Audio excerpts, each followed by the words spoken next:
Since independence, Papua New Guinea has enjoyed total democracy. But in the last 46 years, Sir Julius Chan believes some leaders may have, knowingly or otherwise, exercised guided democracy through their actions. In many respects, our democracy is guided by influence of our leaders. The leaders in government seem to take control of the bureaucracy, and they call themselves neutral, but really they're guiding our democracy to act in a particular way, or they get booted out. Okay, all right, then let's get on to the public service. It's being guided? Yes. And not working as they're supposed to, as civil servants, following the systems of service delivery and being accountable for everything they do? Well, public servants must feel that they did not get the job because this particular government came to power. They got it because they're qualified to get it. Right. So the way we choose the public service, it must be based on quality, and the Public Service Commission must act quite independently to create the kind of public service that will serve the government of the day. I have a completely different thinking a little bit. I think we should somehow privatize the public service so there's a hire and fire. Right. Because some of them are staying for too long and become stagnant and are subjected to the direction of a politician who only come in for 5 years at a time. So if you have that kind of environment, this country will not be stable. You look at countries like France and other countries, government can be booted out, a new government come in, for 2 or 3 weeks it's run by the public service. Right. So a privatized public service. What about, do you think we've become too much of, we've exercised too much of emotional nationalism within the public service, saying, country mibla baronim, nobody else. That's kind of creeped in a little bit. As soon as we talk about enhanced cooperation program or bringing in nurses from Cuba or wherever that can do the job, we tend to become nationalistic emotionally. Well, right from the start, we want independence, and that was the goal we want to achieve, to nationalize everything we can. But everything is subject to your ability to do it. I don't know how long it took China to get to where it is today, probably 7,000 years of civilization. But only in the last 40 years of the 7,000 years, China, through Deng Xiaoping, just zoomed past everybody because he changed the policy of China to what it is today and then taken over by somebody else. So we should nationalize, but we should build up the capacity of our own people, if necessary, borrow talents. Yeah. Now we're talking about banks, for instance. We have problems with our banking system, and a lot of people always talk about Singapore.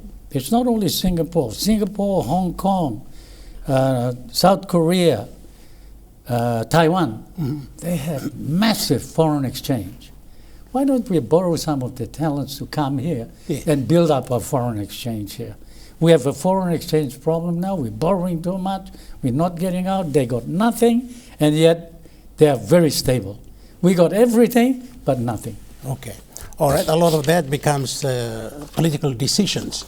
And politics it is. This year we're going to the elections to elect our new politicians, new breed of politicians, new and old. You are running for the position of governor of New Ireland. How is it? How is it with your campaign, and how do you feel about running again in that seat? Hey, John, I'm glad you asked me that question, because I want to thank the people of New Ireland for campaigning for me. I have not been to one campaign rally. Okay. I have not been, and I want to apologize to all the candidates of the party. I have also not been to any of their rallies. In the country? In the country. I want my people to, if they want me out, just ask me and I'll walk out. The last thing I want is for them to vote me out. But I think I got enough backing from those who have eyes, who have their brains, and we have this community awareness. They've seen the developments, transformation in the last 14 years.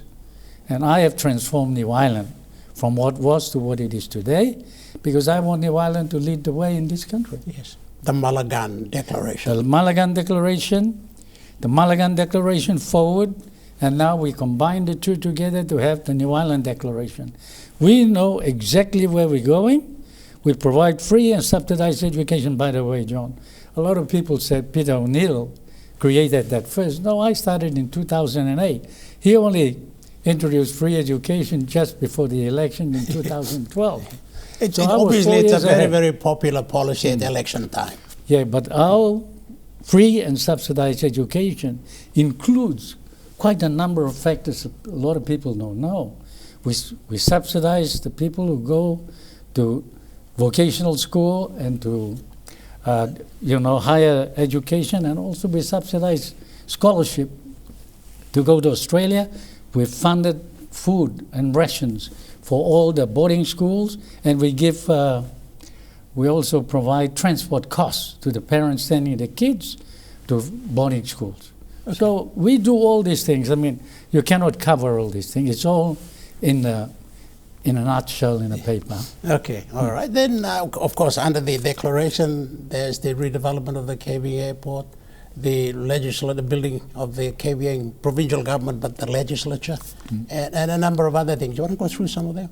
Yeah, well, firstly, in the past, our priority is to develop the commercial centers, and therefore they get good roads, good ceiling, good everything. My government say, the further you are, the more we care. The poorer you are, the more attention we should pay to you. Because our policy, my policy, is to make my people rich. My definition of wealth, the province is only rich when the people are rich.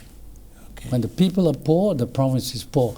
And I want to convert it into a national, really, feeling that Papua New Guinea will only be rich if we are prepared to make our people a little bit more rich. But I look at it on many fronts. We have been developing this country now for 46 years, but really the rural areas have not gone ahead. No. Give them the money, they can buy the tools to develop themselves, and I'm seeing all this transformation taking place in some of the furthermost villages in New Ireland. So my main policy now is to get my party, my People's Progress Party, and tell them that we have got to devise policy to enrich our people. And the definition of wealth should be when the people are rich, then we are rich. Okay. And this, what you have in New Ireland, of course, that's not resonated to the rest of the country, not yet, not after 46 years. When do we realize that? Well, it takes some time. It takes some time. I mean, I belong to the